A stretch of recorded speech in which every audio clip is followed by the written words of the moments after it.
Hola a todos y bienvenidos a Cine Mágico. No olviden suscribirse al canal y darle me gusta al video. Hoy vamos a hablar sobre la película Drama Bite. La cinta nos sumerge en el vertiginoso y a menudo despiadado mundo de la alta cocina, un universo donde la ambición puede ser tan punzante como un cuchillo bien afilado. Vemos a un joven prodigio, recién salido de las mejores escuelas culinarias, quizás empujado por el recuerdo de alguna figura paterna en la cocina o simplemente por una sed insaciable de reconocimiento. Este cocinero, con una técnica impecable, se encuentra de pronto trabajando bajo la sombra de un chef legendario, un hombre cuya reputación se ha forjado a base de horas interminables y una exigencia casi tiránica. Piensa en cómo ese chef, con su trayectoria, debe haber sacrificado una vida personal por esa perfección en el plato. Es el precio del genio. El ambiente en la cocina es una olla a presión constante. No hay espacio para el error, y cada servicio se convierte en una batalla campal donde las palabras se usan como látigos. Nuestro protagonista, inicialmente lleno de idealismo, empieza a confrontar la realidad. El arte culinario, en su nivel más alto, parece requerir una dosis tóxica de crueldad. Observamos cómo sus propias aspiraciones comienzan a chocar con la rigidez del maestro. Quizás el joven soñaba con fusionar técnicas tradicionales aprendidas de su abuela con la modernidad que estudió en París. Pero aquí solo hay lugar para la visión del chef principal. A medida que la presión aumenta, las relaciones personales se deterioran. El agotamiento físico se convierte en una niebla mental. Hay momentos de brillantez, por supuesto, donde un plato sale perfecto, un estallido de sabor que justifica todo el sufrimiento. Pero estos momentos son fugaces. La tensión narrativa se centra en cómo el joven debe decidir si sacrificar su propia identidad y bienestar para ascender en esa jerarquía brutal o si debe rebelarse, arriesgándose a ser expulsado de ese círculo de élite. Es la eterna lucha del artista, la integridad o el éxito. Hay destellos de otros personajes, quizás un sous chef que ha aguantado demasiado tiempo, un espejo oscuro de lo que podría llegar a ser el protagonista, o un crítico gastronómico cuya pluma tiene el poder de hundir carreras enteras. El filme nos muestra que detrás de esa fachada de elegancia y alta gastronomía, subyace una obsesión casi neurótica por la aprobación externa. Al final, la película no solo trata sobre la comida, se trata de la búsqueda desenfrenada de la excelencia y el coste humano que conlleva alcanzar esas cimas inalcanzables, dejando al espectador con la duda de si el sabor del triunfo realmente compensa el sabor de la derrota personal. El joven cocinero, al que imaginamos con manos rápidas y una mente obsesionada con la textura y el punto exacto de cocción, lleva consigo el peso de expectativas autoimpuestas. Tal vez su inspiración inicial vino de ver algún documental sobre los grandes innovadores de la cocina nórdica, y esa visión de pureza y simplicidad choca frontalmente con el caos organizado del restaurante del chef mentor. Este chef veterano, con sus canas salpicadas y una mirada que parece medir el valor calórico de cada respiración, no busca innovación, busca la repetición perfecta de un legado. Él mismo debe haber invertido décadas puliendo su repertorio, rechazando cualquier sugerencia que no viniera de su propia cantera de ideas, lo cual explica su intolerancia hacia el fuego nuevo del protagonista. La cocina se convierte en un campo de batalla sensorial. El ruido de los cuchillos golpeando las tablas es un ritmo constante, una sinfonía de agresión. Vemos cómo el joven intenta introducir un toque personal, quizás un ahumado sutil con una madera específica que aprendió a manejar en alguna pasantía rústica lejos de la pompa metropolitana. Pero el chef lo desecha con un gesto seco, una crítica que no se enfoca en el sabor, sino en la desviación de la norma establecida. Es un rechazo no solo al plato, sino a la autonomía del muchacho. Aquí, la creatividad es vista como un riesgo innecesario. Las noches se vuelven indistinguibles, marcadas solo por el agotamiento que carcome los huesos. Observamos la frustración acumulada del protagonista manifestarse en pequeñas explosiones de ira contenida, quizás al pelar patatas con una furia excesiva o al limpiar la grasa incrustada con una desesperación casi ritual. Él ve cómo su salud mental se desvanece a medida que su paladar, antaño su herramienta más fina, se insensibiliza por la constante exposición al estrés y la falta de sueño. Existe una escena clave donde el joven logra ejecutar un plato complejo a la perfección bajo una presión insoportable, quizás durante una visita de prensa importante. Es un momento de gracia efímera, donde el chef le concede una mirada de aprobación fugaz, un reconocimiento tan escaso que el protagonista lo atesora como un tesoro. Sin embargo, esta victoria es una trampa, pues solo refuerza la creencia del chef de que su método funciona y que el joven está finalmente domado. El dilema se agudiza: seguir perfeccionando la visión de otro o intentar escapar con lo poco que le queda de sí mismo. La sombra del fracaso profesional, el temor a volver a empezar desde abajo en un sector tan cruel, lo mantiene atado a ese infierno dorado. El espectador entiende que, en este ambiente, la única forma de avanzar es, paradójicamente, dejando de ser uno mismo. El ambiente se satura de un silencio tenso justo antes del servicio. Ese instante donde todos los empleados contienen la respiración, esperando la detonación verbal del maestro.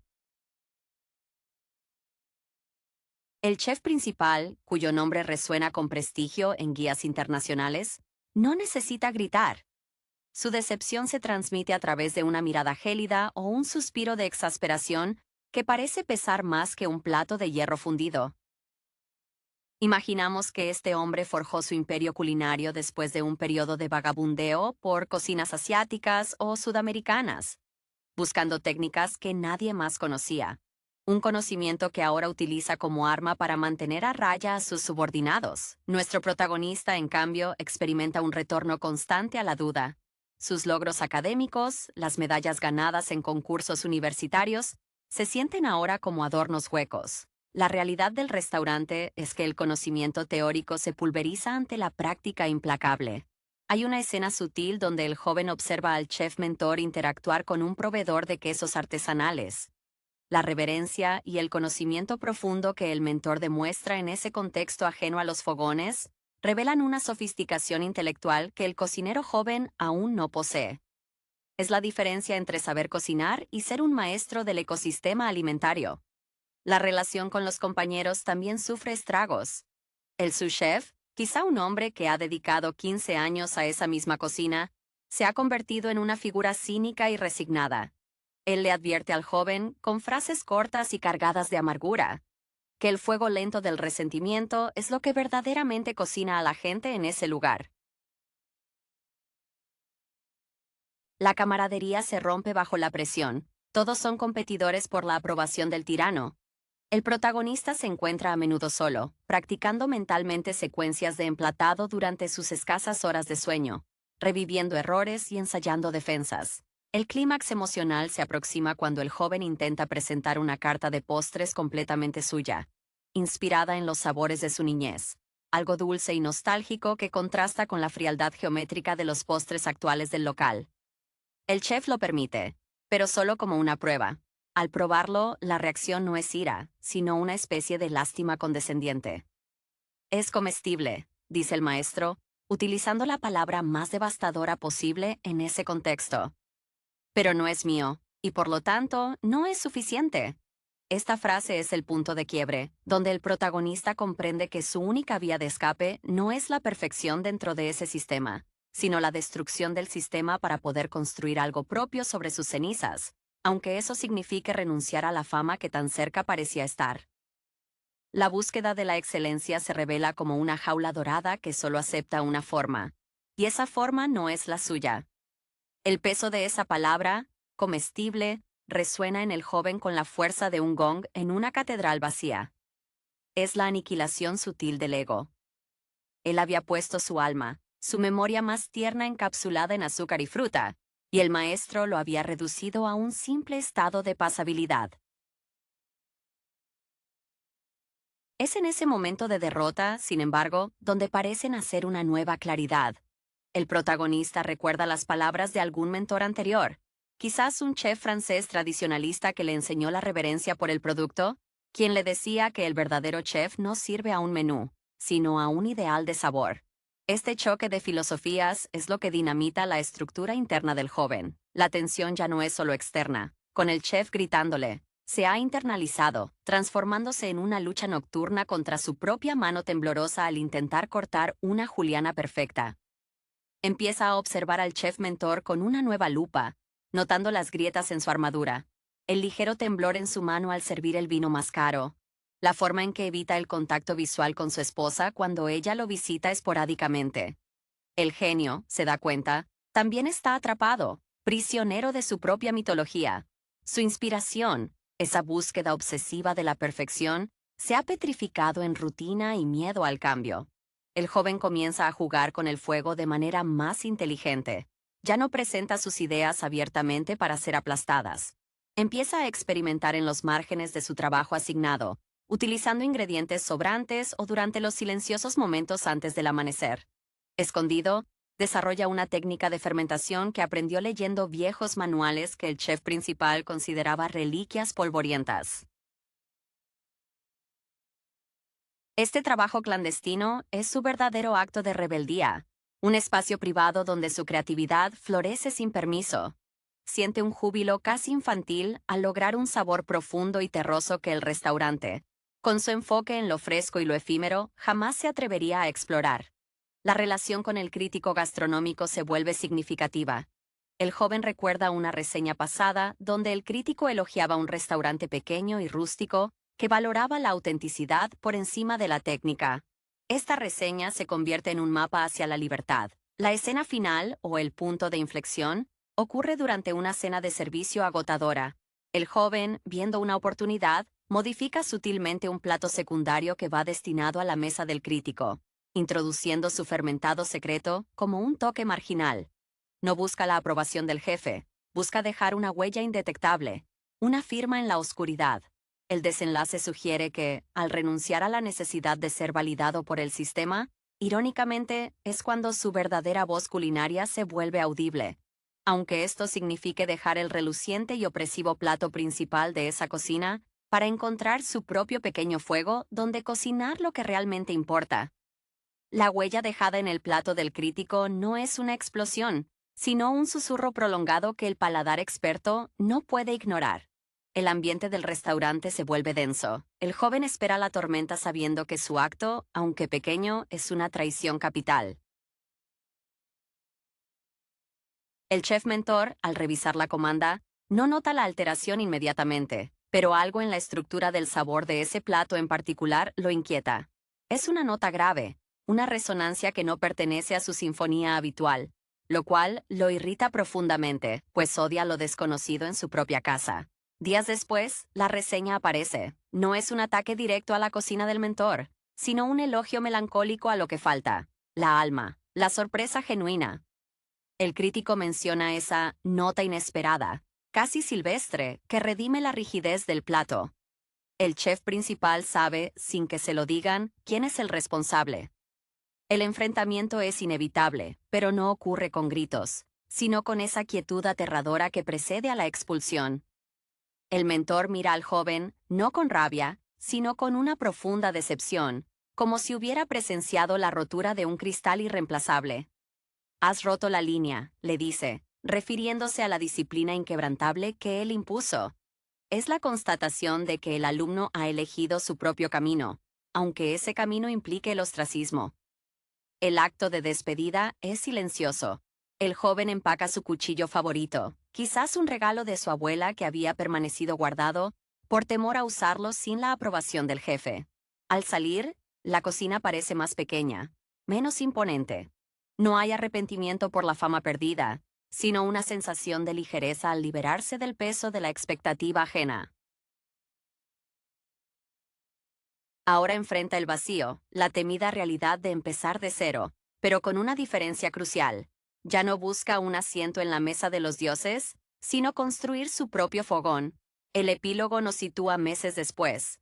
Vemos al joven en un local pequeño, casi una tienda, lejos del bullicio gastronómico. Su nuevo espacio no tiene manteles blancos ni una bodega ostentosa.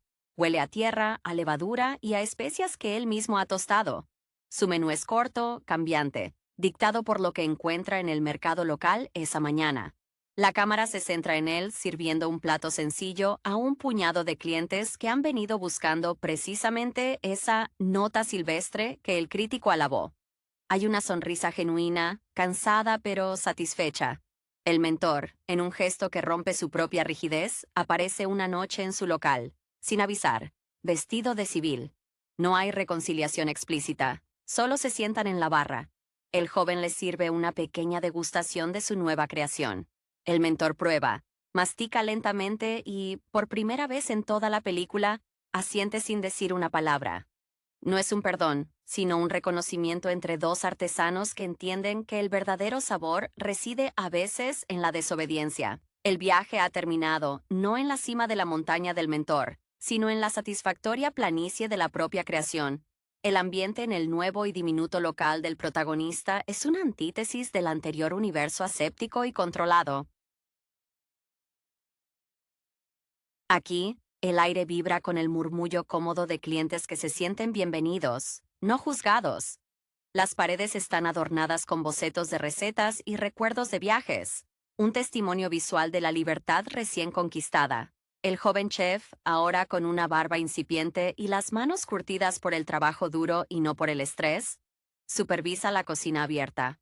Su equipo es reducido, gente que eligió estar allí por devoción a su visión, no por miedo a ser despedidos. La inspiración del joven se ha movido de la técnica académica a la historia de los ingredientes. Estudia la ecología del suelo de donde vienen sus vegetales y respeta la temporada con una devoción casi religiosa. La visita del chef mentor es el momento culminante de esa tranquilidad ganada a pulso. El mentor, al entrar, parece desorientado por la calidez y la aparente desorganización.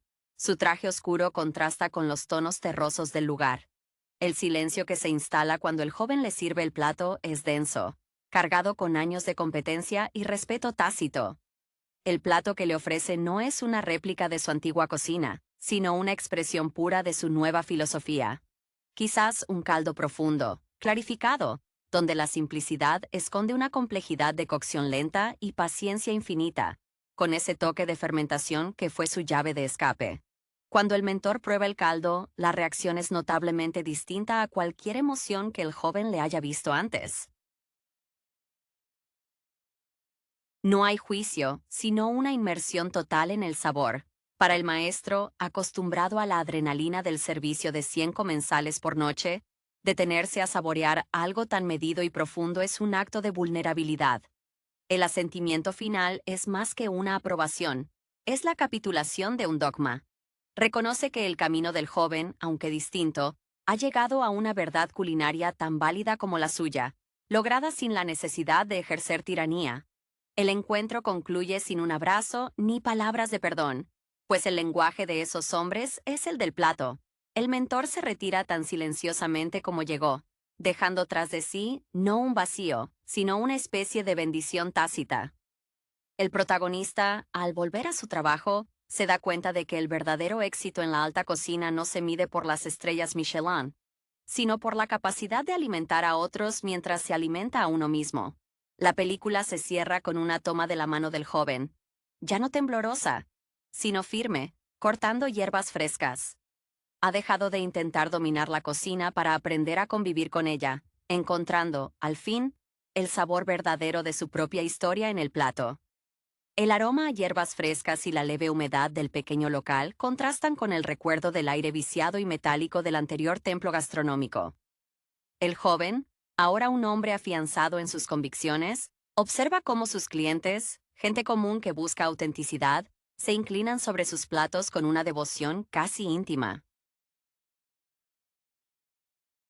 Su inspiración se ha destilado hasta lo esencial, rescatar la memoria gustativa de la tierra. Uno de sus platos estrella es un pan rústico, con una corteza gruesa y negra, resultado de una larga fermentación que requiere días de cuidado, un ritmo que habría sido impensable bajo la tiranía del tiempo del viejo chef.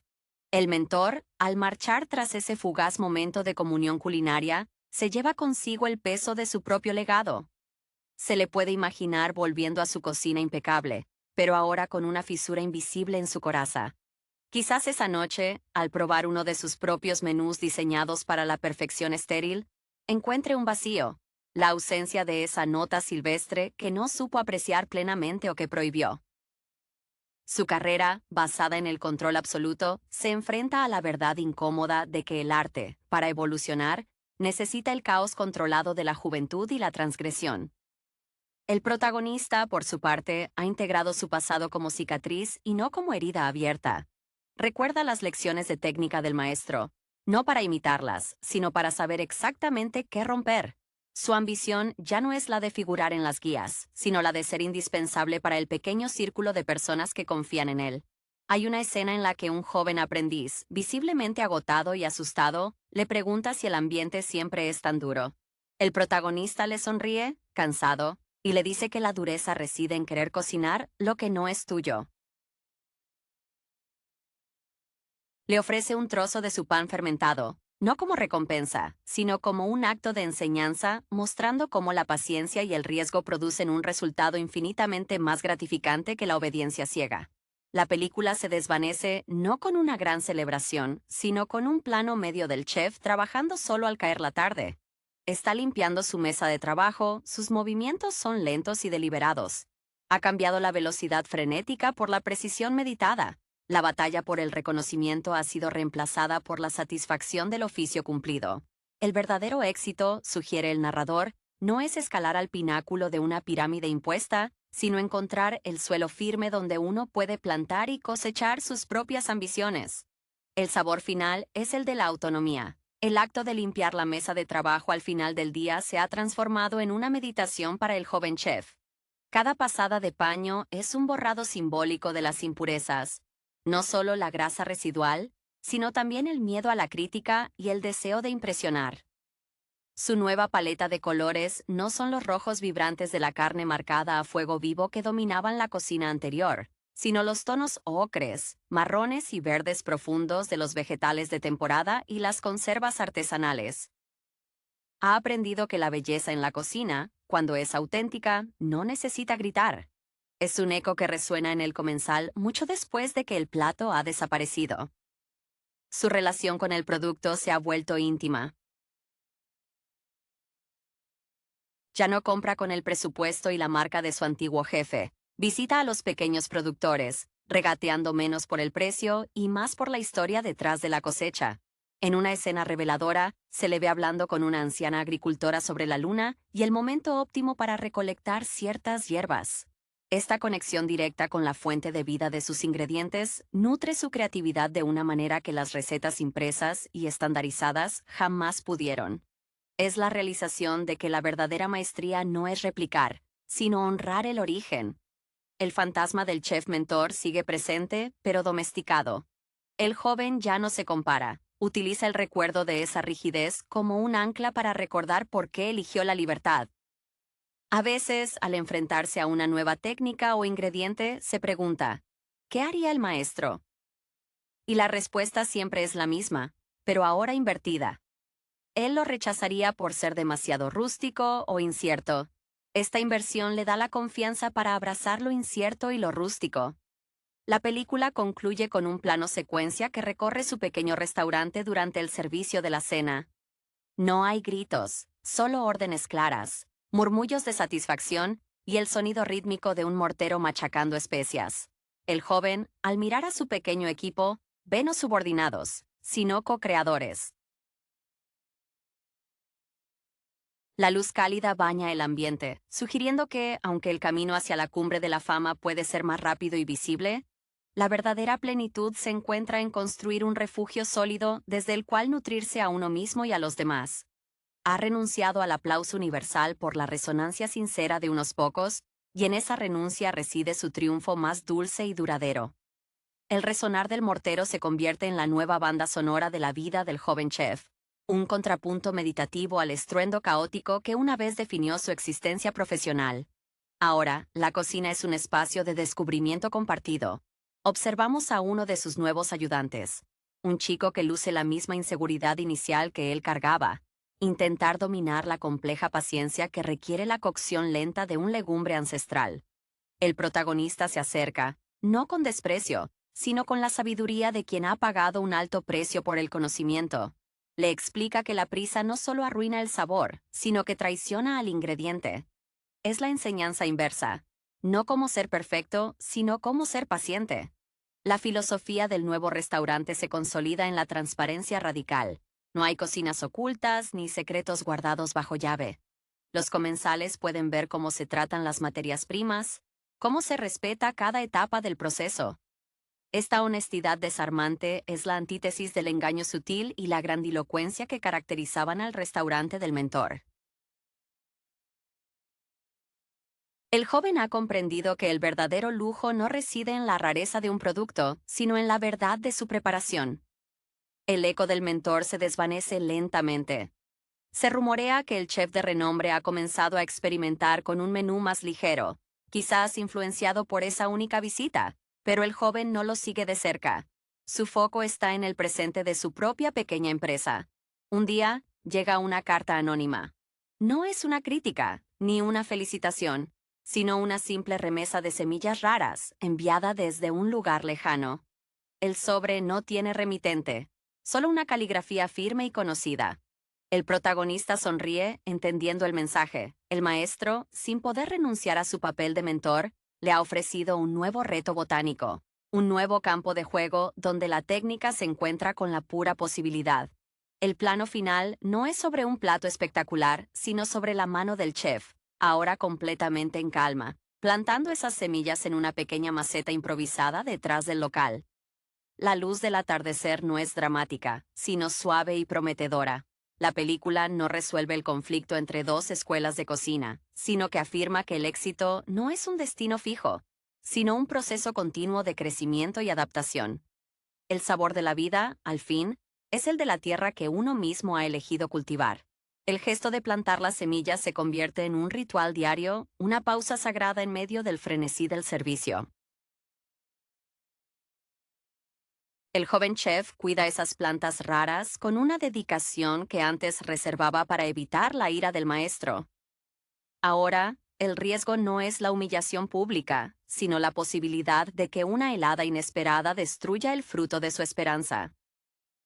Esta vulnerabilidad ante la naturaleza es un bálsamo comparado con la vulnerabilidad ante el ego humano. Las plantas crecen lentamente, forzando al chef a adoptar el ritmo biológico, un ritmo que la cocina de alto rendimiento había intentado aniquilar. La integración de estos nuevos sabores, nacidos de las semillas anónimas, es sutil. No son una declaración ruidosa, sino matices que enriquecen su ya profundo entendimiento del sabor. Los clientes habituales notan la evolución. Perciben una nueva capa de complejidad terrosa en los platos que antes eran sencillamente auténticos. Es la maduración del artista. Su voz se ha vuelto más rica porque su experiencia se ha expandido más allá de los límites impuestos. En un momento de introspección, el joven recuerda las largas noches que pasó perfeccionando la técnica del glaseado brillante bajo la supervisión del mentor. Esa precisión técnica, que en su momento se sintió como una camisa de fuerza, ahora es la base sólida sobre la cual construye su libertad.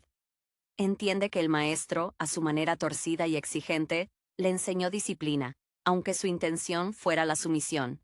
La lección no es sobre el plato final, sino sobre la tenacidad necesaria para alcanzar cualquier forma de maestría.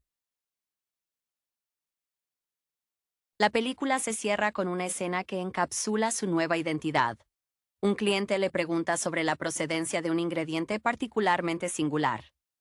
El chef sonríe, se limpia las manos en un delantal desgastado y, en lugar de dar una respuesta técnica o pretenciosa, cuenta una breve historia sobre la lluvia de esa semana y la anciana agricultora que le habló del momento perfecto para cosechar. No hay pretensión de genio, solo la humildad del narrador. La cámara se aleja lentamente del pequeño local, ahora vibrante de vida y propósito, mostrando que la verdadera cocina, esa que perdura, se construye no sobre el oro de las estrellas, sino sobre la paciencia de la semilla que espera el momento justo para brotar. El ciclo de crecimiento de esas semillas raras se convierte en una metáfora palpable de su propia resurrección profesional. El chef observa cómo las primeras hojas tiernas se asoman, y ese pequeño milagro vegetal refleja el renacimiento de su pasión, libre de la necesidad de validación externa. La luz que ahora baña su cocina es natural, filtrada por el polvo de los caminos, muy distinta de los focos fríos y calculados del restaurante anterior que servían para resaltar cada imperfección. Su equipo, ahora más cohesionado, ha adoptado su filosofía de respeto por el tiempo. Aprenden a esperar, a no forzar la maduración. Existe una camaradería que nace del entendimiento mutuo de que el arte culinario verdadero exige una rendición a los procesos naturales, algo que el antiguo chef intentaba doblegar con pura fuerza de voluntad. El joven se da cuenta de que la tiranía era un intento desesperado del mentor por controlar el único elemento incontrolable, el tiempo y la perfección efímera de un plato. En el pueblo, el chef se ha ganado un lugar que va más allá de su habilidad para cocinar. Se ha convertido en parte del ecosistema local. Su reputación no se basa en críticas escritas, sino en el boca a boca honesto y en la calidad constante que ofrece. Es un anclaje comunitario, lo opuesto a la Torre de Marfil donde antes residía. Los niños del vecindario a veces se asoman a la ventana, hipnotizados por el movimiento metódico de las manos del chef, no por miedo, sino por curiosidad pura. El recuerdo del mentor ya no evoca resentimiento, sino una especie de melancolía profesional. El joven entiende que el viejo chef vivía atrapado en el miedo a volverse irrelevante. Por eso se aferraba a un menú inmutable y a la crueldad como método de preservación. En contraste, el nuevo chef ha aceptado que la relevancia se gana a través de la adaptación constante. La escena final, antes de la disolución total de la narrativa, muestra al chef recibiendo una visita inesperada. Es el antiguo sous chef, aquel espejo oscuro de la resignación. Ha dejado el restaurante del mentor. No viene a pedir trabajo, sino a observar. Se sienta en silencio mientras el joven le sirve una porción de su guiso lento, donde las semillas exóticas aportan un fondo umami inesperado. El sous chef prueba el plato, y por primera vez rompe su cinismo. Sus ojos se humedecen ligeramente. No dice nada sobre la técnica, solo susurra. Huele a casa. Este es el verdadero legado. No la fama, sino la capacidad de crear un lugar al que la gente, incluso aquellos que han sido quebrados por el sistema, desean volver. La película concluye con el reconocimiento de que la cocina más elevada no es la que más se eleva, sino la que mejor arraiga. El llanto silencioso del antiguo sous chef resuena con más fuerza que cualquier grito de batalla en el restaurante anterior. Es la validación de que la tiranía no solo destruye al atacante, sino que deja a los cómplices como cascarones vacíos, privados de la capacidad de sentir placer o autenticidad en su propio trabajo. El protagonista, al ver la lágrima resbalar por la mejilla curtida del hombre, no siente triunfo, sino una profunda empatía. Es el dolor compartido de quienes han sobrevivido a la misma tormenta. Le ofrece una copa del vino local, un tinto humilde pero honesto que él mismo ha ayudado a producir con un viticultor de la colina cercana. El sous chef no se queda, por supuesto. Su camino es incierto, su espíritu aún herido por años de repetición forzada. Pero al irse, deja una pequeña llave sobre la barra. Es la llave de un casillero que el protagonista nunca supo que existía en la despensa del restaurante del mentor. Un gesto de liberación involuntaria por parte del viejo jefe, o quizás, un acto final de respeto a la única persona que logró romper la inercia del sistema. El protagonista, impulsado por una mezcla de curiosidad y cautela, espera hasta el cierre total para investigar. El casillero contiene viejos cuadernos encuadernados en cuero, diarios de cocina del mentor, fechados décadas atrás. Al hojearlos, descubre que la obsesión por la perfección no comenzó con la crueldad, sino con la desesperación. Los primeros diarios están llenos de bocetos rudimentarios, notas sobre intentos fallidos, y una profunda angustia ante la imposibilidad de capturar la esencia de un sabor infantil que asociaba con su madre. El mentor no era un tirano por naturaleza, sino un hombre que, al alcanzar un nivel de éxito insostenible, decidió que la única forma de mantenerlo era congelar el tiempo y su propia evolución, convirtiendo su arte en un dogma para evitar el dolor del fracaso renovado. Esta revelación humana despoja al mentor de su estatus de villano monolítico y lo humaniza como un artista temeroso. El protagonista comprende que su propia lucha no era solo contra un jefe, sino contra el miedo inherente al artista a no poder recrear su momento de gracia original. En la escena final, el joven chef está en su pequeño huerto. Las semillas raras han florecido, aportando sabores complejos pero melancólicos. Decide enviar un plato único al mentor, su obra cumbre de integración. Un postre delicado basado en los sabores de las semillas, pero ejecutado con una precisión técnica aprendida de la mano dura del viejo maestro. Es una carta de entendimiento, una síntesis de ambas filosofías. La cámara se detiene en el rostro del joven, que ahora irradia una calma profunda. No necesita esperar respuesta. Ha cerrado el círculo no destruyendo el pasado, sino entendiendo su función. Su cocina ya no es una rebelión, sino una evolución natural. La última imagen no es de él cocinando, sino de él observando la lluvia caer sobre su huerto, aceptando que tanto el control como el caos son necesarios, pero solo cuando se rinden al ritmo del crecimiento auténtico. El sabor que perdura es el de la paz obtenida al dejar de luchar contra la propia naturaleza. El plato enviado al mentor viaja envuelto en el silencio de un mensajero discreto, una ofrenda envuelta en la ambivalencia del respeto y la despedida. El joven chef no espera juicio ni felicitaciones. La verdadera recompensa reside en el acto de haber tejido su técnica aprendida con su alma recién descubierta. Los cuadernos del mentor permanecen guardados en un estante, no como un arma, sino como un mapa de las trampas que ha logrado evitar. La vida del joven se asienta en una cadencia nueva, marcada por la lentitud y la intencionalidad. El restaurante crece orgánicamente, atrayendo a una clientela que busca precisamente esa narrativa en el plato, la historia del esfuerzo honesto. Su fama se consolida no por la publicidad, sino por la devoción de sus comensales, quienes entienden que venir a su mesa es participar en un ritual de conexión con la tierra y el tiempo. La presión se ha disipado, dejando espacio para la creatividad genuina, aquella que florece cuando el miedo a la crítica es sustituido por el amor al oficio. Un año después, durante una mañana de mercado, el joven chef se encuentra con la esposa del mentor. Ella se acerca con una expresión indescifrable, portando un pequeño paquete envuelto en papel de estraza. Ella le entrega el paquete y sus ojos, antes siempre vigilantes y tensos, ahora reflejan una tristeza resignada. Él ya no cocina, le dice con voz ronca, pero me pidió que te diera esto. El paquete contiene un único objeto, el cuchillo favorito del joven, aquel que había dejado atrás en su partida impulsiva, ahora afilado hasta un punto que roza lo etéreo.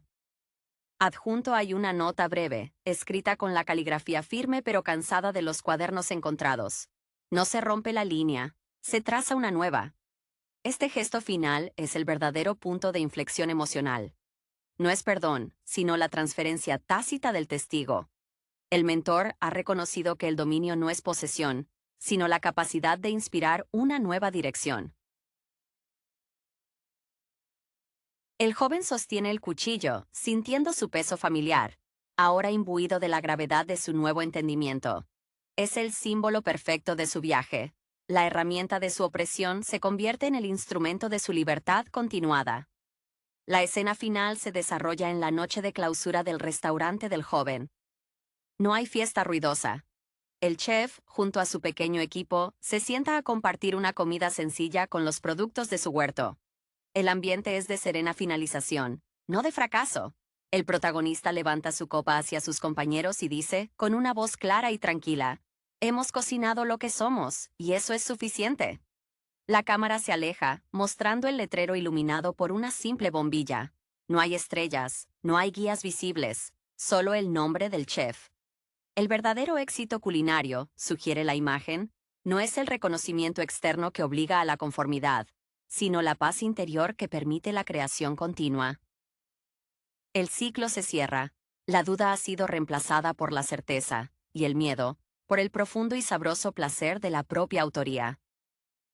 La paz que inunda el pequeño restaurante al final del servicio no es la quietud vacía de la derrota, sino la sonoridad densa de la satisfacción lograda. El equipo celebra con ese lenguaje no verbal de los artesanos que han superado una jornada larga, compartiendo el guiso de los restos, un acto que en el pasado habría sido considerado una ofensa a la estética culinaria. El joven chef mira el cuchillo devuelto, ahora resplandeciente por el afilado que le ha conferido el mentor a través de su esposa. El metal frío bajo la luz tenue refleja un camino recorrido, de ser un arma de juicio a ser un sello de aprobación silenciosa. Al tomar el cuchillo, siente una resonancia casi física con la mano que lo afiló por última vez. La frase, no se rompe la línea, se traza una nueva. Se incrusta en su mente como el mantra final de su aprendizaje. Comprende que el mentor no buscaba abolir la tradición, sino trascenderla. La línea no era la técnica en sí, sino la rigidez con la que se aferraba a ella. Su propia travesía no fue una ruptura, sino una expansión. El tiempo avanza, no en meses, sino en cosechas. El restaurante del joven chef se consolida como un faro de autenticidad. El enfoque se desplaza sutilmente. Ya no se trata solo de sobrevivir y crear, sino de documentar y transmitir. El chef comienza a trabajar con la agricultora de las semillas en proyectos de preservación de variedades locales, utilizando su cocina como un laboratorio vivo y un aula. Su cocina se ha convertido en un acto de conservación cultural, no solo gastronómica. Un día, recibe una postal. Es la primera comunicación directa del mentor desde su retirada. La imagen es borrosa, un paisaje costero invernal. El texto es escueto. El caldo, demasiado profundo. Necesita más aire. Es una crítica críptica, quizás una prueba final o tal vez un genuino intercambio de ideas entre pares. El joven sonríe. El maestro sigue vivo en su obsesión, aunque ahora sea una obsesión más tranquila, menos destructiva. El protagonista no responde con otro plato, sino con un gesto reflexivo. Utiliza ese cuchillo recién devuelto para filetear finísimas láminas de pescado fresco que compró esa mañana en el puerto, preparando un plato etéreo, casi transparente, lleno de aire y acidez. Lo deja en un lugar seguro, esperando el momento oportuno, sabiendo que la conversación entre ellos, aunque espaciada y envuelta en misterio, continuará a través del lenguaje inmutable del sabor. La cámara se detiene finalmente en el rostro del chef. Ya no hay ansiedad febril por el futuro, ni resentimiento por el pasado. Solo una profunda y arraigada serenidad. Ha encontrado su centro no en el plato estrella, sino en la suma de todos los platos. La paciencia, la técnica, la tierra y la libertad. La luz de la mañana inunda la cocina, no solo iluminando los utensilios y los ingredientes, sino revelando al hombre que cocinaba para impresionar, ahora transformado en el hombre que simplemente cocina para ser el mismo. El peso de la palabra comestible ha sido reemplazado por la ligereza de verdadero. Esta nueva ligereza se manifiesta en el trato hacia el mundo.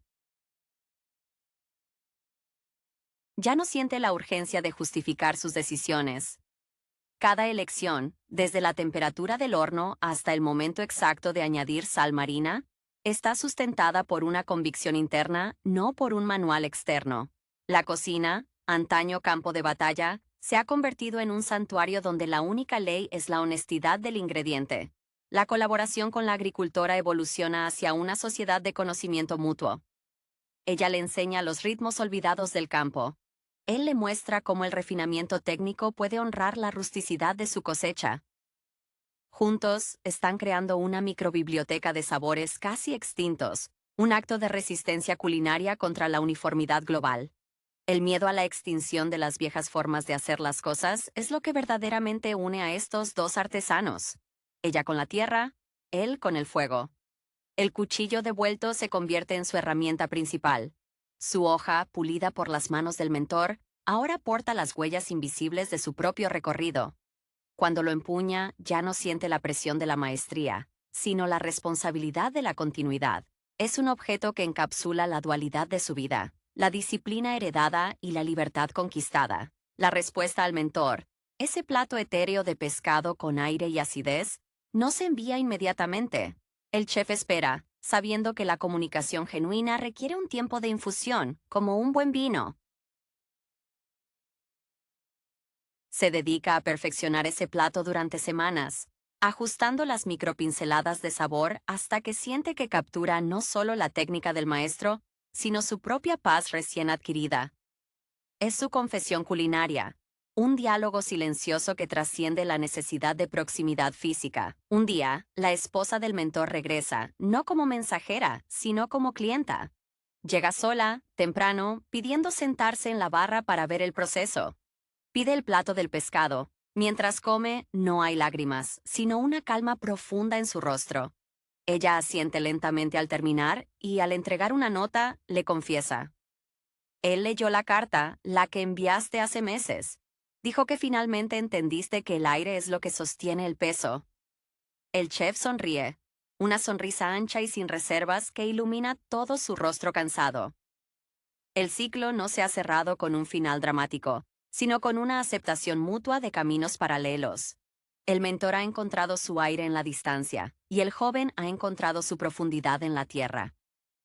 La cámara se queda en el rostro del chef mientras comienza a preparar la cena de esa noche.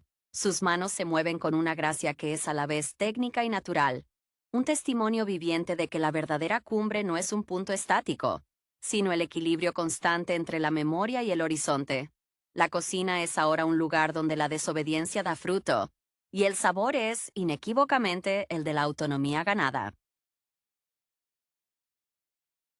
El tejido narrativo de Drama Bite se revela como una exploración visceral de la ambición desmedida y el coste humano que conlleva la búsqueda implacable de la autenticidad artística en un medio cada vez más mercantilizado.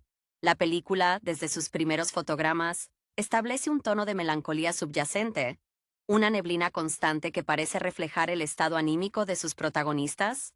La dirección fotografía, con su paleta de colores apagados y un uso magistral de la luz natural filtrada, acentúa esta sensación de decadencia silenciosa que impregna el mundo del cine independiente donde se sitúa la acción. Observamos la trayectoria de Lara Vance, la directora, cuya filmografía anterior, marcada por cortometrajes premiados en festivales menores pero aclamados por la crítica especializada, ya anunciaba una sensibilidad aguda hacia los personajes marginales. Su necesidad de contar esta historia en particular, un drama íntimo sobre la memoria y el olvido, parece surgir de una confrontación personal con el paso del tiempo, algo que se evidencia en su meticulosa, casi obsesiva, atención al detalle en la puesta en escena. La presión recae sobre ella, no solo por parte de los productores ansiosos por un retorno de inversión, sino por su propio estándar artístico, notoriamente elevado y, a menudo, autodestructivo. En contraste y a la vez como espejo de Lara, se encuentra Javier Ríos, el actor principal.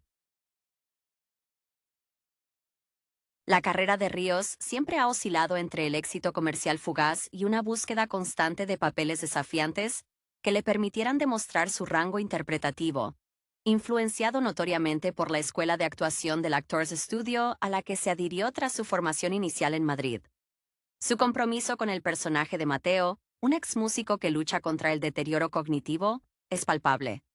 Se nota el esfuerzo físico y emocional invertido en la investigación, en las largas sesiones de improvisación que, según los rumores tras bambalinas, a menudo terminaban en confrontaciones tensas con la directora. Esta fricción creativa, lejos de ser improductiva, se convierte en el motor de la película, esa electricidad incómoda que el espectador percibe como verdad. El guión, coescrito por el Lara y un dramaturgo teatral retirado, evita los clichés habituales del cine sobre el cine. En lugar de centrarse en el glamour o la traición habitual, Drama Bite se sumerge en las micronegociaciones diarias del set. La fatiga acumulada, el diálogo técnico que se convierte en código secreto entre los técnicos, y la fragilidad de la concentración humana bajo el foco. Hay una secuencia particularmente memorable donde Mateo intenta recordar una melodía fundamental para la trama. El silencio que precede a su fracaso no está cortado por música incidental, sino por el ruido ambiente del equipo de sonido, respirando, ajustando lentes, un recordatorio constante de que la magia es, en realidad, un trabajo exhaustivo y colaborativo. La película funciona como un estudio de personajes en un entorno de alta presión. La ambición de Lara choca con la necesidad de Javier de anclarse en la realidad de su personaje. Y esta colisión es lo que permite que la vulnerabilidad emerja. La edición, ágil pero nunca apresurada, utiliza los planos secuencia para generar una inmersión casi claustrofóbica, obligando al espectador a habitar el espacio emocional de los personajes sin escape. Al final, Dramabite no ofrece respuestas fáciles sobre el éxito o el fracaso. Más bien, nos deja con la incómoda sensación de haber presenciado un sacrificio necesario. Un arte nacido del desgaste, cuyo brillo solo es visible después de que las luces del set se han apagado y el coste real se ha revelado. Es una meditación densa sobre lo que se debe destruir para poder crear algo perdurable. La inmersión en el proceso de Dramabite expone las grietas en la fachada de la industria. El Ara con esa mirada perpetuamente cansada pero alerta que recuerda a las cineastas europeas de la Nouvelle Vague que tanto admira. No solo dirige, ella habita el set como un general en campaña. Su inspiración, a menudo citada en entrevistas pasadas, proviene de la capacidad de Bergman para exponer la desnudez emocional sin recurrir al melodrama. Una meta que persigue con una terquedad que algunos confunden con arrogancia. Ella no busca la aprobación del público masivo. Busca la resonancia con aquellos pocos que entienden el lenguaje de la verdad incómoda. Esta exigencia se traduce en tomas repetidas docenas de veces, no por un error técnico, sino porque la emoción capturada en la toma 27 no era tan punzante como la que esperaba en la 28. Javier, por su parte, lleva el peso de una carrera donde el talento nato nunca fue suficiente para sostener un estrellato constante. Su formación en el método le exige una entrega total, lo cual es más difícil de mantener cuando la financiación es precaria y el agotamiento se acumula. Hay una escena clave, filmada bajo luces de tungsteno que simulan un atardecer artificial, donde Mateo debe confrontar a su esposa sobre la pérdida de recuerdos. Javier aborda este momento con una fragilidad que parece extremadamente real. Un efecto logrado, según el equipo de sonido, porque el actor había estado despierto durante casi 40 horas debido a un problema logístico con el alojamiento que la producción intentó mantener en secreto. La autenticidad que el Ara busca se nutre, paradójicamente, de la precariedad y el malestar logístico del rodaje. La relación entre los personajes secundarios también merece atención. La actriz que interpreta a la esposa de Mateo, una joven promesa cuya carrera se lanzó a través de series de televisión de gran audiencia, se encuentra completamente desarmada por el estilo de trabajo de Lara. Ella está acostumbrada a recibir indicaciones claras y emocionales definidas. Aquí, se le pide que navegue por la ambigüedad, que encuentre el dolor sin que le digan dónde buscarlo. Su lucha interna por adaptarse a este caos controlado se convierte en un subtexto poderoso, la colisión entre el arte diseñado para el consumo rápido y el arte que exige tiempo para digerirse. El propio diseño sonoro de la película refuerza esta tensión. Lejos de ser un lienzo de fondo pasivo, el sonido en Dramabite es un personaje activo. Los chasquidos de las puertas, el roce de la ropa, el respirador de un miembro del equipo que se cuela accidentalmente en el micrófono direccional. Todo esto construye una textura auditiva densa. Este enfoque minucioso refleja la filosofía de Lara. Si se puede escuchar el mundo real con tanta claridad, ¿por qué la ficción debe sonar artificial? Esta es una película que huele a sudor, a café rancio y a la promesa incumplida de un sueño, destilada cuidadosamente para el espectador atento. La belleza de Dramabite reside en su capacidad para hacer que el espectador sienta el esfuerzo que costó cada plano, reconociendo que en ese esfuerzo, y no solo en la pantalla, reside su valor artístico. La atmósfera opresiva del set, magnificada por la dirección de arte, que opta por escenarios deliberadamente despojados y con poca decoración, subraya la sensación de que los personajes están siendo despojados de todo artificio, excepto de su propia neurosis. Los vestuarios, elegidos por el Ara buscando telas que absorbieran la luz y parecieran desgastadas por el uso, no son meros adornos, sino extensiones de la fatiga psicológica de Mateo y el Ara. Se percibe una influencia del cine social europeo de finales de los 70, en particular en la forma en que la cámara se mantiene a una distancia respetuosa pero invasiva, como un testigo incómodo que no puede intervenir. La evolución emocional de Javier durante el rodaje parece espejear la espiral descendente de su personaje. En las primeras semanas, su energía era explosiva, alimentando las discusiones creativas con el Ara con una pasión casi juvenil. Sin embargo, a medida que se acercan las secuencias más exigentes físicamente, particularmente aquellas que requieren que represente momentos de profunda confusión mental, su rostro comienza a mostrar líneas de tensión permanentes. Uno recuerda la anécdota, comentada en susurros por el equipo de vestuario, de cómo Javier se negó a quitarse el abrigo pesado durante un descanso bajo el sol de mediodía, afirmando que el peso era necesario para simular la carga emocional que Mateo llevaba. Esta inmersión metodológica, si bien crucial para la veracidad de su actuación, es vista por el productor ejecutivo como una temeridad financiera, un riesgo innecesario para una película ya sobrecargada de incertidumbre presupuestaria. El Ara, en respuesta a las presiones externas y a la fragilidad creciente de su actor principal, se refugia aún más en su visión. Su comunicación con el resto del equipo se vuelve mínima, casi telepática. Los asistentes de dirección aprendieron a interpretar sus gestos con la mano o la inclinación de la cabeza como directrices completas. Esta intensidad unilateral crea un ecosistema cerrado en el set, donde las normas sociales externas se suspenden y solo rigen las leyes implacables del arte que intentan forjar. Es evidente que para ella, el fracaso de Drama Bite no es una posibilidad, es una aniquilación personal. La narrativa se complejiza al introducir sutilmente la dimensión del sueño y la realidad en la mente de Mateo. A través de transiciones de edición que son apenas perceptibles, un cambio en la textura del grano de la película, una ligera alteración en la temperatura del color, el espectador es lanzado a los lapsus de memoria del protagonista. Estas secuencias oníricas no son espectaculares, son aterradoras en su banalidad, a menudo mostrando habitaciones idénticas o conversaciones repetidas con ligeras variaciones. Esto demuestra la maestría del montaje, que actúa como el traductor final del caos interno de Mateo, un lenguaje que solo el Ara y el editor parecen dominar por completo, dejando al resto del elenco y a la audiencia navegando en una niebla intencional. El triunfo final de Drama Bite, si es que lo hay, no es un aplauso en un festival, sino la capacidad de haber capturado esa niebla y haberla solidificado en celuloide. El clímax narrativo se construye no a través de una revelación explosiva o un enfrentamiento melodramático, sino mediante una rendición silenciosa de ambos protagonistas ante la obra que han creado.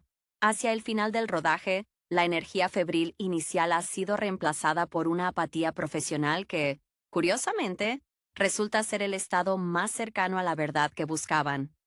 El Ara, que había proyectado una imagen de control férreo, es vista en un momento de descanso, sentada sola en el borde de un set oscuro, no revisando tomas ni dando indicaciones, sino simplemente observando la nada con una expresión que oscila entre el alivio y el vacío.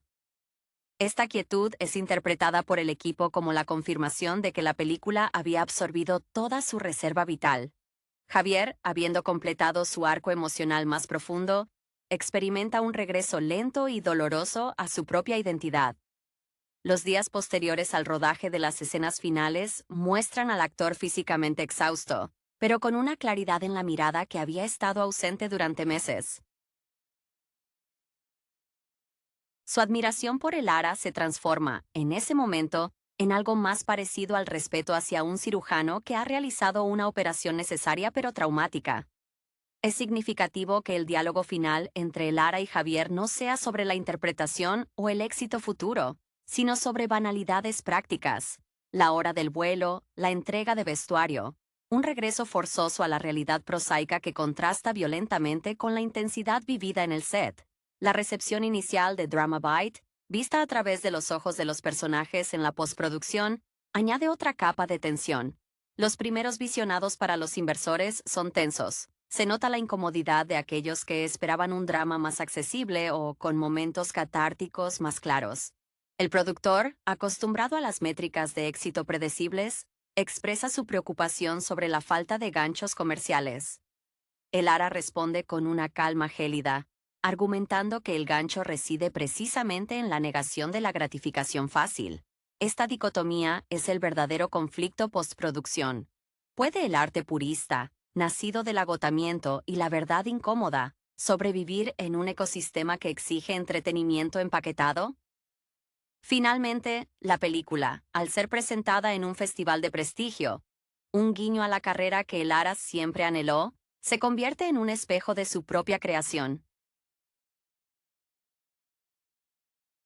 El silencio respetuoso de la audiencia durante las proyecciones, roto solo por el sonido diegético magnificado, es el único aplauso que el Ara realmente valora. La crítica se divide. Algunos la denuncian como pretenciosa y lenta. Otros la aclaman como la obra definitoria de una generación que rechaza la superficialidad. Drama Bite, por lo tanto, nunca busca el consenso, sino la validación de su propia lucha interna. La película no termina con una nota de triunfo, sino con la aceptación de que el arte verdadero rara vez es cómodo, ni para quien lo hace, ni para quien lo observa. Su legado se establece en las conversaciones incómodas que provoca, mucho después de que los créditos hayan pasado y la luz de la sala se haya encendido. La trascendencia de Drama Bite se asienta en esa zona gris donde el arte se vuelve indistinguible del trauma personal. El verdadero epílogo de la película no se encuentra en las reseñas o en las taquillas, sino en las secuelas psicológicas que el rodaje deja en sus creadores. El Ara, al ver su visión plasmada con una fidelidad tan brutal, experimenta una forma de liberación ambivalente. La adrenalina de la creación da paso a un vacío que ni el reconocimiento crítico más efusivo parece llenar. Su inspiración inicial, esa necesidad febril de confrontar la fragilidad de la mente humana, se ha consumido en el propio proceso. El acto de crear la obra maestra ha significado inevitablemente vaciarse por completo.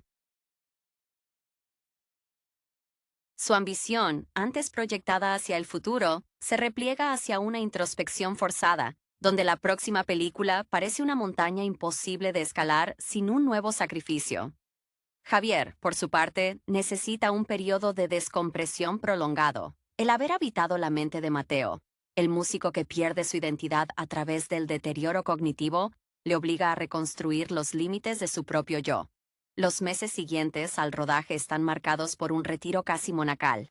Evita los sets bulliciosos y prefiere proyectos de voz en off o teatro experimental de bajo perfil, donde la demanda física sea mínima. Su actuación, aclamada justamente como la cumbre de su carrera, se convierte para él en un estándar casi inalcanzable. Uno puede imaginarlo en casa intentando reproducir alguna melodía simple al piano, solo para detenerse, consciente de la memoria muscular que su cuerpo conservó del personaje y no del actor. Es la prueba palpable de que la inmersión profunda deja cicatrices neuronales, no solo artísticas. La relación simbiótica pero tóxica entre Lara y Javier es la verdadera protagonista oculta. No es una historia de amistad ni de rivalidad, sino de dos almas profesionales que se necesitan mutuamente para alcanzar un pináculo de expresión, sabiendo que esa unión es inherentemente insostenible a largo plazo. La química en pantalla que el público percibe como amor trágico o profunda conexión fue, en la realidad del set, producto de un agotamiento mutuo tan extremo que anulaba las barreras personales. Cuando los directores de fotografía que trabajaron con ellos relatan anécdotas, siempre mencionan la tensión palpable entre los dos. Una tensión que nunca era un grito, sino una concentración silenciosa y cargada de electricidad no resuelta. Finalmente, la película, al ser examinada retrospectivamente, se revela como un artefacto melancólico sobre la imposibilidad de preservar la belleza efímera. Drama Bite no vende una historia, sino una experiencia de desgaste. Su impacto perdura no porque ofrezca catarsis, sino porque obliga al espectador a enfrentarse a la misma verdad que el Ara intentaba capturar, que los momentos más auténticos y potentes de la vida, al igual que las mejores escenas de cine, a menudo nacen del límite, del dolor y de la casi destrucción de aquello que los gesta. El legado de la cinta es esa resonancia incómoda que persiste, el eco de un esfuerzo monumental que el público apenas puede imaginar, pero que siente visceralmente. La maestría con la que Drama Bite maneja la ambigüedad se extiende hasta la figura del productor ejecutivo Marcus Thorne, cuya presencia en el set era una sutil pero constante fuente de ansiedad. Thorne, un hombre que hizo fortuna moviendo proyectos de género hacia la distribución masiva, veía la visión de Lara como un lujo excusable solo si venía acompañado de un éxito rotundo que justificara el riesgo. Su influencia, más que a través de órdenes directas, se manifestaba en la implementación de políticas de rodaje diseñadas para presionar sutilmente al equipo, reducción de presupuestos para catering de calidad, horarios de trabajo que se alargaban sin compensación adecuada, y la insistencia en que los tiempos muertos se utilizaran para revisar tomas que ya eran perfectas. Esta presión económica funciona como un catalizador inesperado para la autenticidad. Ante la escasez, la creatividad de Lara y Javier se vuelve más ingeniosa y desesperada. Es relevante notar cómo la propia ciudad donde se rueda la película, una urbe sin nombre, bañada en una luz grisácea que parece absorber el color, se convierte en un personaje. Las localizaciones elegidas por el Lara son espacios anodinos, apartamentos vacíos, pasillos de hospital con iluminación fluorescente agresiva y calles suburbanas desoladas. Este entorno urbano estéril refleja el aislamiento emocional de Mateo y la sensación de estar atrapado de Lara. El director de arte, un colaborador de Lara desde sus días universitarios, entendió que el espacio debía ser un reflejo de la mente fracturada, no un mero telón de fondo. Cada mueble, cada libro fuera de lugar, ha sido seleccionado para sugerir una vida que se está desintegrando lentamente, un eco visual de la pérdida de memoria del protagonista. La actriz secundaria, la joven promesa que se enfrenta al método de Lara, encuentra su punto de inflexión no en una escena dramática, sino en una toma de reacción.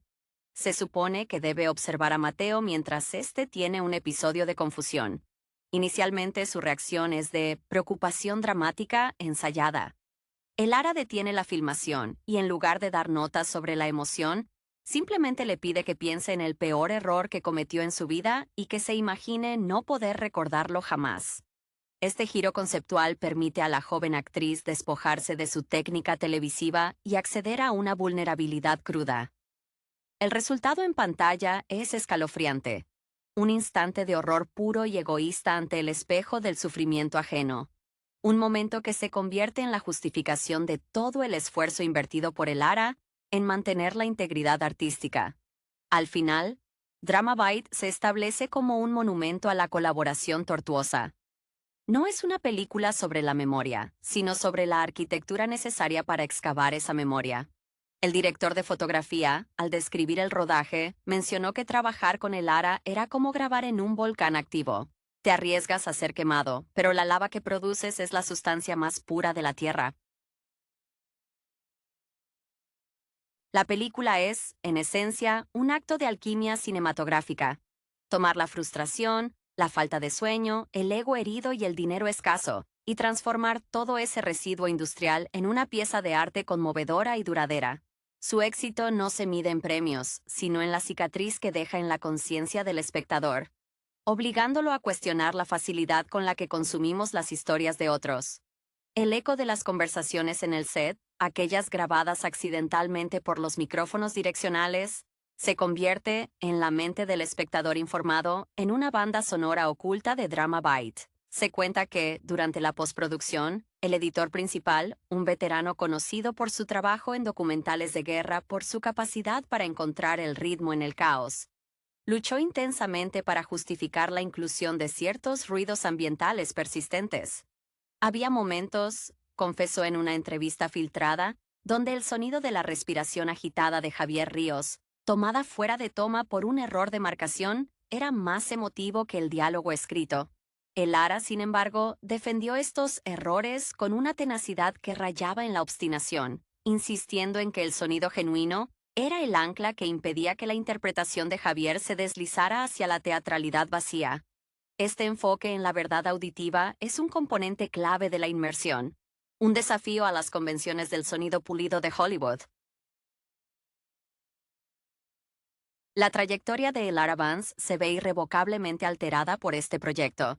Si bien la aclamación crítica le abre puertas a presupuestos mayores y acceso a talento de primer nivel, también solidifica su reputación como una directora de nicho, alguien que exige un peaje emocional demasiado alto a sus colaboradores.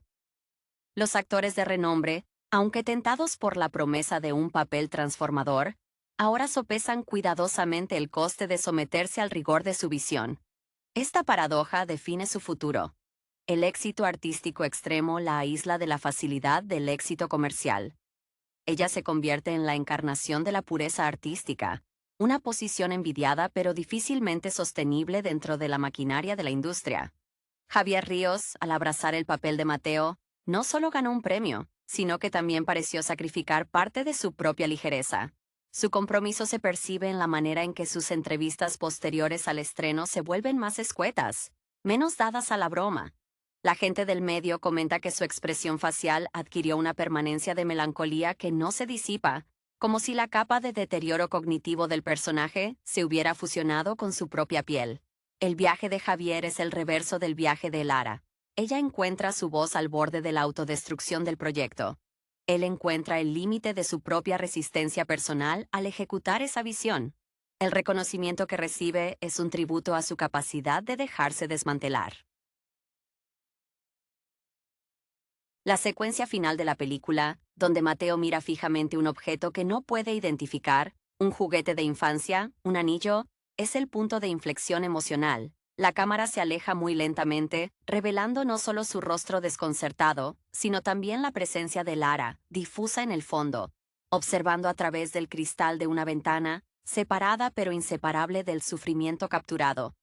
Este plano, ejecutado a las 4 de la mañana con la última reserva de energía del equipo, es la declaración de intenciones de la película.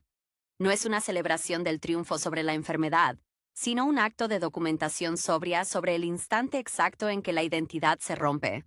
Drama Bite, en su conclusión silenciosa, nos enseña que el arte más profundo no es aquel que embellece la realidad, sino aquel que se niega a suavizar sus aristas más dolorosas, incluso a costa de sus propios creadores. La estructura interna de Drama Bite se asemeja a un mecanismo de relojería finamente ajustado, donde cada tic-tac, cada plano, está cargado con la tensión acumulada de las expectativas no cumplidas y los sacrificios realizados fuera de campo. La textura visual, ya mencionada como apagada, adquiere una cualidad casi táctil en las escenas que transcurren en el pequeño apartamento de Mateo.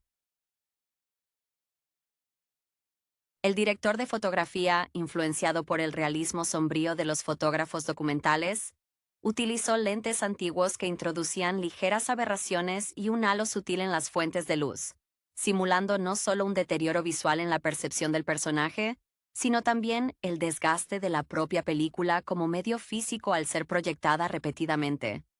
La dinámica entre Lara y el departamento de producción alcanzó su punto más álgido durante la filmación de una escena de flashback crucial, donde la memoria de Mateo recupera fugazmente un momento de felicidad con su esposa. El guión exigía una luz cálida y etérea. Thorne, el productor, insistió en usar luces LED modernas por razones de eficiencia energética. El Ara se negó rotundamente, argumentando que la luz digital carecía del alma molecular del tungsteno antiguo, lo que resultó en una demora de casi 12 horas mientras se transportaban y configuraban las lámparas adecuadas. Este enfrentamiento no fue una mera disputa técnica, fue una batalla ideológica entre la necesidad de arte orgánico y la tiranía de la optimización corporativa. Javier Ríos, en lugar de interferir, se retiró a su camerino, utilizando ese tiempo de espera para sumergirse aún más en el silencio de su personaje, preparándose para la explosión emocional que vendría después. La actuación de Javier en ese momento de recuperación momentánea es el punto culminante de su inmersión. Se observa en su rostro una lucha entre el júbilo del recuerdo y la desesperación de saber que es fugaz. No hay lágrimas fáciles. Hay una tensión en la mandíbula y un parpadeo lento que comunica la fragilidad del momento recuperado. Es aquí donde la influencia de su ídolo, un actor clásico conocido por su inexpresividad controlada, se manifiesta. Javier demuestra que la emoción más profunda puede residir en la contención extrema, permitiendo que el espectador llene los vacíos con su propia experiencia de pérdida. Drama Bite, en última instancia, funciona como un sofisticado acto de venganza artística contra la vacuidad de gran parte del cine contemporáneo. El Ara no solo filma la decadencia de un hombre, ella documenta el lento proceso de decadencia de su propia pureza creativa al tener que luchar tan arduamente por cada centímetro de autenticidad. La película se convierte en un palimpsesto. La historia de Mateo sobre la pérdida de memoria se superpone a la historia de Lara sobre la lucha por preservar su visión artística intacta frente a las fuerzas del mercado. El silencio al final de la película no es un final abierto, sino una afirmación. La obra perdura. Pero el coste de su creación, la energía vital de sus autores, se ha agotado irremediablemente en el proceso de su concepción. Es un triunfo pesado, envuelto en la melancolía de lo que se ha tenido que sacrificar para alcanzarlo. La resonancia perdurable de Drama Byte reside en su habilidad para transformar el proceso de su propia creación en parte intrínseca de su significado temático. El espectador que comprende la batalla detrás de cámaras percibe en cada cuadro no solo la angustia de Mateo, sino también la angustia de Lara al defender su visión contra las fuerzas que buscan estandarizar la emoción. Esta capa de metanarrativa es lo que eleva la película por encima del drama biográfico estándar. La paleta de colores, que parecía ser simplemente una elección estilística, se revela como una manifestación visual de la privación financiera y la austeridad autoimpuesta que Lara adoptó para mantener el control creativo frente a Thorne. El trabajo de Lara como directora se compara frecuentemente con el de ciertos cineastas europeos que se resistían a la comercialización, aquellos que veían el set como un laboratorio y no como una línea de ensamblaje. Sin embargo, a diferencia de algunos de sus héroes, Lara no pudo operar en total aislamiento. La necesidad de Javier Ríos de ser constantemente desafiado y empujado al límite para alcanzar la actuación requerida creó una dependencia mutua tensa. Javier, en entrevistas posteriores, admite haber sentido que si no empujaba a Lara a ser más extrema en sus demandas, él mismo no entregaría la actuación que su propia ética artística exigía. Esta codependencia tóxica es lo que el público interpreta como una intensa conexión dramática, pero que en realidad era una sinergia forzada por la presión del tiempo y los recursos. Un detalle sutil pero crucial es la banda sonora, compuesta casi enteramente por sonidos diegéticos o música incidental mínima ejecutada por un único violonchelista contratado. La decisión de no usar una orquestación tradicional fue otro acto de resistencia contra las expectativas del estudio. En las escenas de mayor carga emocional, la música es reemplazada por la cadencia de la respiración de Javier o el sonido de un reloj que funciona incorrectamente, simbolizando la distorsión temporal que experimenta Mateo. Este violonchelista, un músico de formación clásica que generalmente rechaza el cine, aceptó el papel por admiración a la integridad de Lara, y su música, cuando aparece, es siempre disonante o incompleta, como un recuerdo roto. La atmósfera durante el rodaje se describe a menudo como silencio denso. No era la calma de la concentración, sino la supresión del diálogo superfluo. El equipo técnico, que incluye a veteranos acostumbrados a la camaradería ruidosa de los sets grandes, tuvo que adaptarse a un ambiente casi monástico. Este silencio fue crucial para Javier, quien utilizaba la quietud para escuchar sus propios procesos internos y mantener la conexión con el estado mental de Mateo, un hombre cuya realidad se estaba desmoronando sin aviso previo. La película se convierte, entonces, en un monumento a la escucha activa, tanto por parte de los actores como del público. Drama Byte no se trata de lo que se dice, sino de lo que se siente cuando las palabras se vuelven inútiles, un testimonio implacable del arte nacido del agotamiento y la resistencia intransigente a la superficialidad. El análisis retrospectivo de Drama Byte revela que su verdadero logro no es solo la representación de la enfermedad, sino la disección de cómo la creación artística extrema consume y redefine a sus arquitectos. La película es un testamento a la idea de que el arte más resonante a menudo requiere que el artista sacrifique una parte de su bienestar, un tributo que Lara y Javier pagaron con creces. La reputación de Lara, ahora cimentada en el Olimpo de los directores, difíciles pero brillantes, asegura que su futuro estará marcado por el escrutinio constante de si puede replicar esta alquimia sin autodestruirse en el proceso. Su mirada en los festivales se mantiene fija, no buscando ovaciones, sino la confirmación de que el sacrificio fue, al menos, reconocido como válido. Javier Ríos, tras su interpretación, se enfrenta al desafío de desmantelar la identidad de Mateo.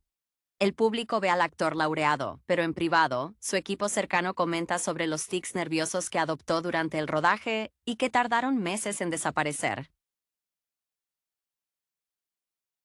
Su inmersión en la pérdida de memoria del personaje se tradujo en una nueva cautela hacia la tecnología y las interacciones cotidianas. La ironía de interpretar a alguien que olvida, mientras él mismo recuerda vívidamente cada momento doloroso del rodaje, es palpable. Su carrera ahora se divide en dos eras, antes de Mateo y después. Los papeles que rechaza son tan reveladores como los que acepta. Rechaza cualquier guión que prometa una redención fácil o un arco emocional lineal. El aspecto más perturbador y a la vez fascinante es la colaboración con el departamento de sonido. Se rumorea que el diseñador sonoro, en un acto final de lealtad a la visión de Elara, mezcló intencionalmente el sonido de la tos seca de un técnico que enfermó durante el rodaje en una de las escenas más tranquilas de Javier. Este detalle, invisible para la mayoría, sirve como una firma oculta, un recordatorio de que la atmósfera de Drama Bite está tejida con fragmentos de la realidad del set, incluyendo el dolor físico de la gente que la hizo posible. Es una forma de hacer que el espectador sienta el peso del rodaje, un ancla sensorial que une la ficción y la realidad de la producción. La narrativa, vista a través del prisma del tiempo, demuestra que Drama Bite no es una película que se disfruta, sino una que se sobrevive. Su éxito comercial moderado fue secundario a su impacto cultural. Los estudiantes de cine la analizan como un caso de estudio sobre la resistencia al compromiso artístico. Lo que comenzó como un intento desesperado por contar una historia íntima se transformó en una declaración estética sobre la naturaleza del sacrificio requerido para crear algo que trascienda la obsolescencia. La película permanece como una obra maestra incómoda, un espejo oscuro que refleja no solo la fragilidad de la mente humana, sino también la crueldad necesaria para capturar esa fragilidad con belleza perdurable. La postproducción de Drama Bite se convirtió en una extensión prolongada del rodaje, un campo de batalla final donde la visión de Elara debía ser defendida contra la lógica del mercado cinematográfico. El montaje final fue un tira y afloja constante entre el editor, quien deseaba pulir las asperezas para asegurar la comprensión narrativa, y Elara, quien veía cada corte como una traición a la textura orgánica que habían construido. La lucha se centró en la duración de las tomas estáticas de Javier Ríos. Los ejecutivos de distribución presionaban para condensar los momentos de contemplación silenciosa de Mateo, argumentando que el público perdería el interés. El Ara se mantuvo firme. Si la película no permitía al espectador sentir la lentitud agonizante del deterioro mental, entonces no era la película que se había propuesto hacer. Esta tenacidad se tradujo en secuencias extendidas de inacción, momentos donde Javier simplemente está presente, existiendo en el encuadre. Su rostro, bajo la luz implacable del interior del apartamento, se convierte en un mapa de microexpresiones que solo se revelan con una observación prolongada. Es un testamento a la escuela de actuación que lo formó, que valora la quietud cargada de subtexto sobre el despliegue histriónico. Su inspiración, la creencia de que la verdad reside en la resistencia a la acción, se opone directamente a la necesidad industrial de movimiento constante. El diseño de sonido alcanzó su apoteosis en la mezcla final. El diseñador sonoro, trabajando con el Ara hasta las primeras horas de la mañana, creó una arquitectura auditiva donde el silencio era tan manipulado como la música. Se introdujeron sutiles capas de ruido blanco, casi inaudibles, que simulaban el zumbido interno de la mente deteriorada de Mateo. Este detalle técnico, totalmente invisible para el espectador casual, es el sello de la película. Una dedicación obsesiva a construir una experiencia sensorial total, forzando al público a escuchar no solo la historia, sino también el ruido de fondo de la existencia misma bajo presión. Drama Bite, al ser finalmente liberada, no triunfó por su accesibilidad, sino por su resistencia a ella. Se convirtió en un objeto de culto, una película que la gente veía 2 o 3 veces no para entenderla mejor, sino para poder soportar la intensidad de la primera vez. Su legado no es el de una taquilla espectacular, sino el de una conversación persistente y profunda sobre lo que significa ser auténtico en un entorno que premia la simulación. Elara Vance y Javier Ríos, al final de este viaje artístico agotador, redefinieron lo que significa el éxito en el cine independiente. No es la validación externa, sino la integridad inquebrantable mantenida en el corazón del caos creativo. El impacto cultural de Drama Bite se manifestó de forma más inesperada en las esferas académicas y filosóficas, lejos del brillo superficial de las alfombras rojas. La película se convirtió en un texto de estudio sobre la fenomenología de la memoria y la neurosis moderna. Los filósofos la citaban para ilustrar la diferencia entre la experiencia vivida y la representación mediática de esa experiencia. Lara, observando esto desde su cada vez más reclusivo estudio, sentía una satisfacción distante. Su intención siempre fue crear un documento clínico disfrazado de ficción, y la academia, al menos, había reconocido la precisión de su observación. La actriz secundaria, cuya carrera parecía al borde de definirse por la ambigüedad que Lara le forzó a abrazar, encontró inesperadamente su voz propia a raíz de Drama Bite. Ella, que había llegado al set temblando ante la falta de un libreto emocional claro, comenzó a rechazar activamente los roles predecibles de televisión. En una entrevista televisada, sin mencionar directamente a Lara, habló sobre la necesidad de permitir que el silencio diga más que cualquier diálogo escrito, citando inadvertidamente la filosofía del set. Su transformación de chica pop a actriz de carácter se consolidó, demostrando que el caos controlado de Lara, aunque doloroso, era un crisol efectivo para el talento genuino. Javier Ríos, en su retiro autoimpuesto, comenzó a colaborar discretamente en proyectos de terapia artística, utilizando su experiencia para ayudar a pacientes con principios de Alzheimer a documentar, a través de grabaciones de voz o improvisación mínima, los fragmentos de identidad que aún conservaban. Su dedicación a Mateo se había metastatizado, transformándose de una actuación a un compromiso cívico involuntario. El dolor físico que experimentó en el set se había sublimado en empatía aplicada, un ciclo de sufrimiento convertido en servicio. Era el antídoto personal para la carga que su obra maestra le había impuesto. Lara, mientras tanto, continuaba obsesionada con el concepto de la toma inalcanzable. En sus borradores para el siguiente proyecto, se percibe una escalada en su búsqueda de la verdad absoluta. Hay reportes no confirmados de que ha estado investigando técnicas de filmación que minimicen la intervención humana, quizás explorando la posibilidad de cámaras autónomas o sistemas de captura de datos sensoriales puros. Su temor no es fracasar comercialmente, sino fallar en la pureza. El miedo a que la próxima vez la industria logre infiltrarse y suavizar el filo de su visión. Drama Bite no fue el final de su lucha, sino la calibración de su arma para el próximo asalto. La película es, por ende, una advertencia tan clara como una medalla. El arte que expone la verdad desnuda siempre exigirá un precio que el mundo del espectáculo nunca estará dispuesto a pagar voluntariamente. La sombra de Drama Bite se proyectó largamente sobre el mercado cinematográfico, funcionando como un espectro que aterrorizaba a los ejecutivos y fascinaba a los rebeldes. El estudio que distribuyó la película se vio obligado a adoptar una estrategia de mercadeo polarizante, promocionarla no como una experiencia de entretenimiento, sino como un evento casi confesional. Los trailers eran minimalistas, consistiendo en montajes de texturas, el roce del abrigo de Javier, el reflejo distorsionado en un cristal empañado, sin revelar casi nada de la trama, subrayando la filosofía de Lara de que la película debía ser sentida antes que comprendida. El productor, Marcus Thorne, después de asegurar una ganancia modesta pero respetable gracias a la devoción del cine de autor y la venta a plataformas de streaming europeas de prestigio, adoptó una postura de autocomplacencia calculada.